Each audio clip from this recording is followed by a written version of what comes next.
謙遜、今も見てる。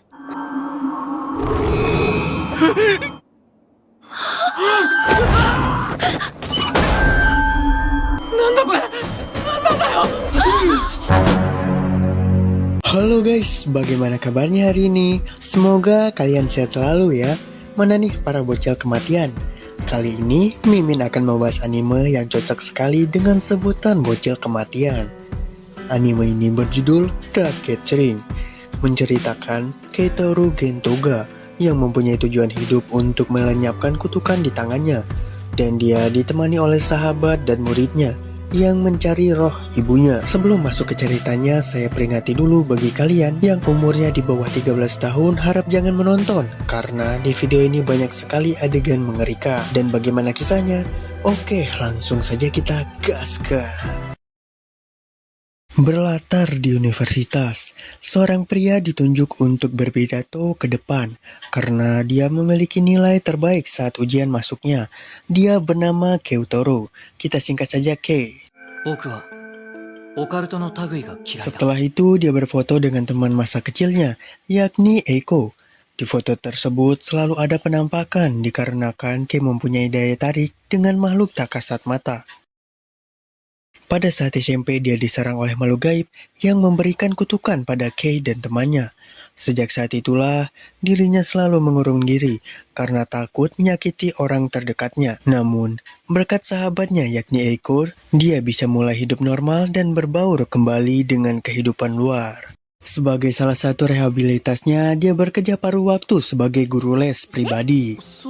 Karena bertahun-tahun dia tak bersosialisasi dengan orang, membuat dirinya menjadi sangat gugup ketika berhadapan dengan atasan yang memberikannya tugas. Tugasnya adalah untuk menjadi guru les seorang anak yang bernama Yayoi, dan dia pun datang ke alamatnya.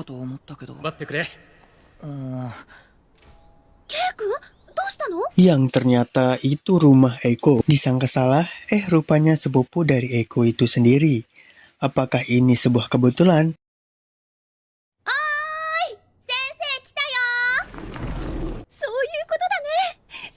Saat Yayoi datang, Kei pun langsung terkejut karena aura negatif dari Yayoi cukup besar, membuat dia ketakutan.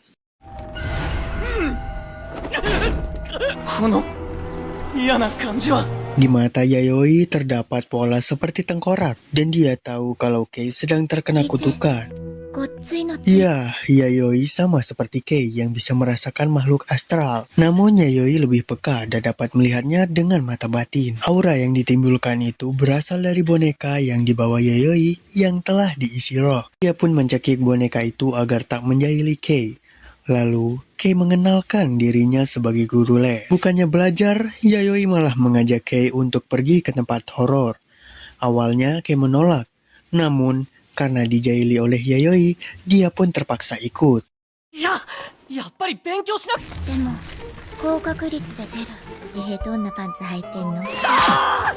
Mereka pun berangkat. Karena situasinya terlalu berbahaya, Kei meminta untuk kembali saja. Akan tetapi, Yayoi menekan kakinya Eiko sehingga mereka tancap gas menuju tempat itu.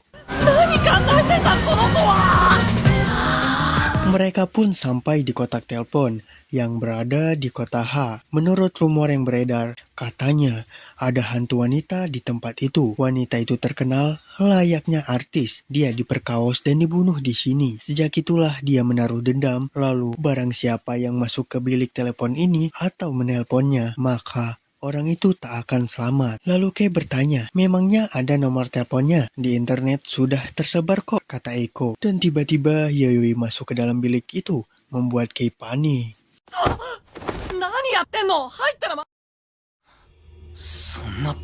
Untuk membuktikan kebenarannya, Yayoi dan Eiko akan menelponnya. Namun Kei lagi-lagi menolak karena mereka tetap ngotot. Dengan terpaksa Kei yang menelponnya dan...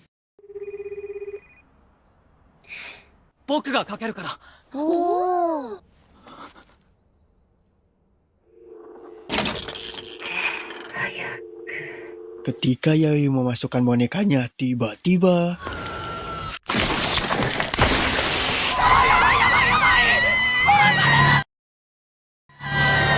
Sesampainya di rumah, Kei memarahi mereka karena itu terlalu berbahaya. あんなところに行っちゃダメだ。ご両親も心配する。 Dia pun segera mengajak Yayoi belajar. Sebelum itu, Eiko meminta untuk mengobrol dengannya. 難関中学受験の過去。 Singkat cerita, Eiko meminta untuk tak terlalu keras terhadap Yayoi dan menceritakan soal Yayoi kepadanya. 1,5 tahun yang lalu, orang tua Yayoi meninggal dan keluarga Eiko mengambil hak asuhnya. Alasan dia suka tempat angker adalah untuk mencari roh ibunya yang dibawa oleh roh jahat. Setelah kecelakaan itu, Yayoi mendapat benturan di kepalanya, namun hal tersebut membuat dirinya bertambah jenius. 必ずママを連れてくるから。私はパパもママも大好きだよ。 Keesokannya mereka mengajak Kei untuk kembali ke tempat kemarin. 太郎を悪いものから守ってくれる。このストッキングの脱ぎたて。何これ。地蔵。 Baru saja sampai, sosok itu sudah tersenyum kepada Kei dan tiba-tiba tangannya ditarik ke dalam bilik itu. なんだこれ。なんだよ。おい。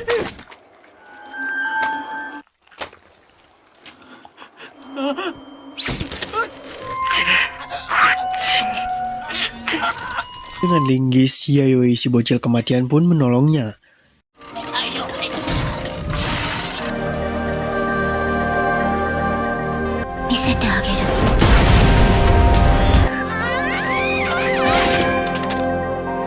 Yayoi berkata, Kei, walaupun kau didekati berbagai macam jurik, tenang saja. Aku yang akan memburu mereka. Di perjalanan pulang, Kei masih merasakan sesuatu yang ternyata roh itu telah dimasukkan ke boneka itu oleh Yayoi. Saat di rumah, Eiko terlihat mengerikan ketika dia beranggapan kalau Kei itu bukannya takut, namun dia menyukai rasa takut tersebut. Lalu Kei bertanya kepada Yayoi, kita tak akan ke tempat itu lagi kan? Dia berkata, ya, kita tak perlu lagi datang ke sana karena di sana sudah tak ada apa-apa lagi. Esoknya Kei kembali untuk mengajar. Namun, baru saja dia minum, dia sudah diajak kembali ke tempat angker oleh Yayoi. 言ってますね。 ごめん。僕。 Namun, dia beralasan untuk pergi ke kuil neneknya untuk penyucian diri. Karena Yayoi memaksa untuk ikut, dia pun tak punya pilihan lain, membuat dirinya sedikit frustasi. なんでこんなこと。 Sesampainya dia langsung disambut dengan disiram air oleh neneknya. Karena Kei membawa bocil yang sudah menghancurkan patung Jizo yang berada di kuil dan dia menyuruhnya pergi. Namun karena Kei gurunya, dia pun bertanggung jawab soal Yayoi.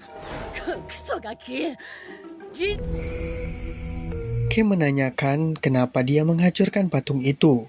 Dia pun menjawab, karena patung itu menyegel roh jahat, dan mungkin diantaranya ada yang membawa mama. Kemudian Kei pun melakukan penyucian. Penyucian diri ini bertujuan untuk mengikis kutukan yang ada di lengannya Kei. Bersamaan dengan itu, Yayoi ingin mengintip.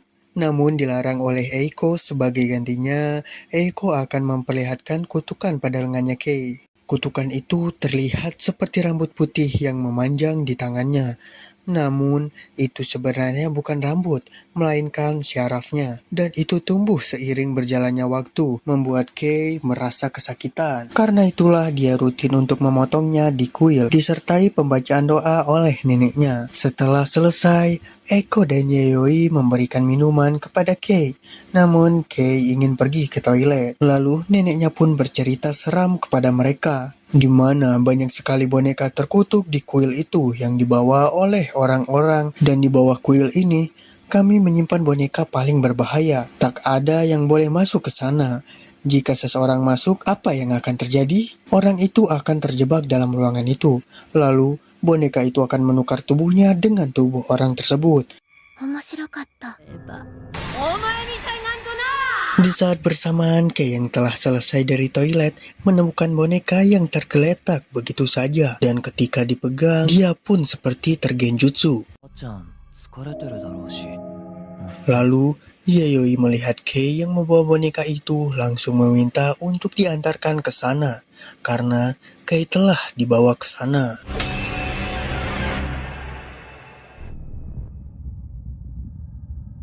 Ketika sadar, Kei sudah berada di ruangan penuh dengan boneka. Lalu,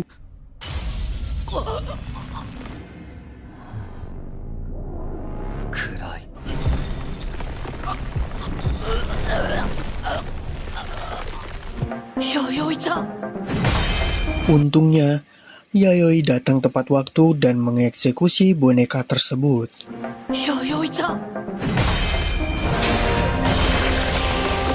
Mereka pun berpamitan dengan sang nenek, dan nenek memberikan oleh-oleh kepada Yayoi.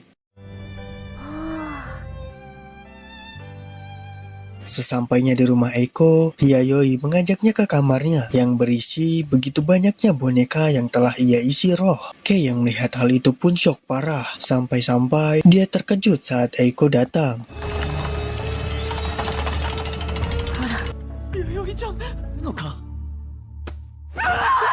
Lalu Eiko pun menenangkannya. Dia berkata kalau semua akan baik-baik saja. Pada awalnya aku juga begitu, namun tak terjadi apa-apa karena itu hanyalah koleksi boneka. Yang padahal sebenarnya itu adalah koleksi roh. Yayoi pun berjanji atas keselamatan Kei, karenanya dia meminta kuku milik Kei. Meskipun tak diberikan oleh Kei, namun dia tetap berjuang memintanya.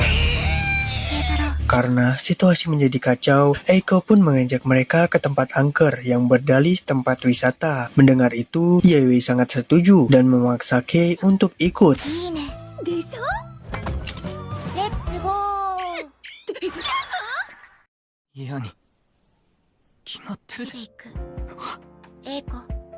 Dan Yayoi membiarkannya, lalu mereka pun berangkat tanpa Kei.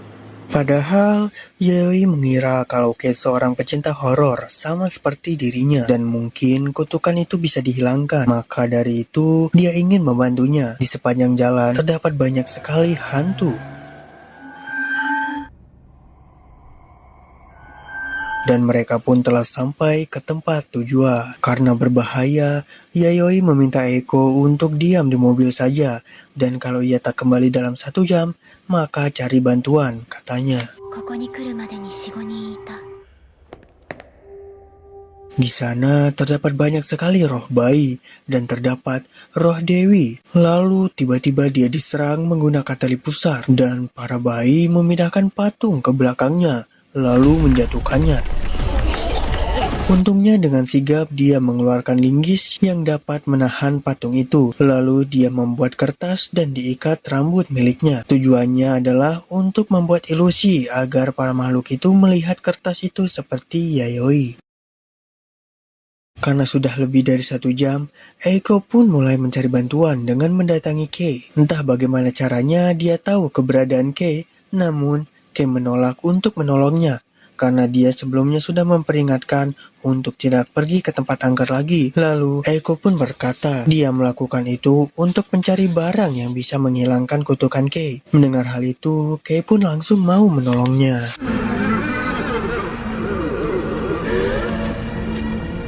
Kembali ke Yayoi yang sedang dikejar sang dewi. Dia mengancam jika dewi itu mendekat, maka salah satu bayi yang telah ditangkapnya akan disiksa, membuat dewi itu mundur. Lalu kertas yang telah dia pasang di berbagai tempat dapat mengecoh mereka. Dia pun bersembunyi di balik patung. Namun anehnya, mengapa semua roh itu berbalik menjauhinya? Yang ternyata, Kei telah di sana dan para roh itu sedang mengejarnya.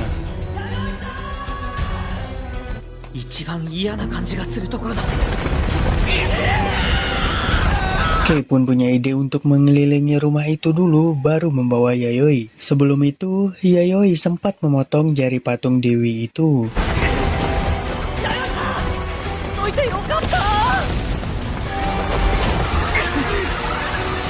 Mereka pun berhasil selamat, namun Kei harus membayar kerusakan mobil Eiko. Kemudian pada saat sorenya, Kei menggendong Yayoi untuk berterima kasih kepadanya dan bertanya mengapa kau melakukan hal berbahaya itu sendiri. Yayoi melakukan itu karena Kei temannya. Jika temannya dalam masalah, maka dia akan membantunya. Lalu dia akan menjelaskan mengapa dia meminta kuku Kei. Untuk itu dia mengajaknya kembali ke kamarnya. Dan di kamarnya, dia menjelaskan kalau semua boneka ini telah diberikan bagian tubuh Yayoi, yakni kuku dan darahnya. Jika ada roh yang menyerangnya, maka luka dari serangan itu akan berpindah kepada boneka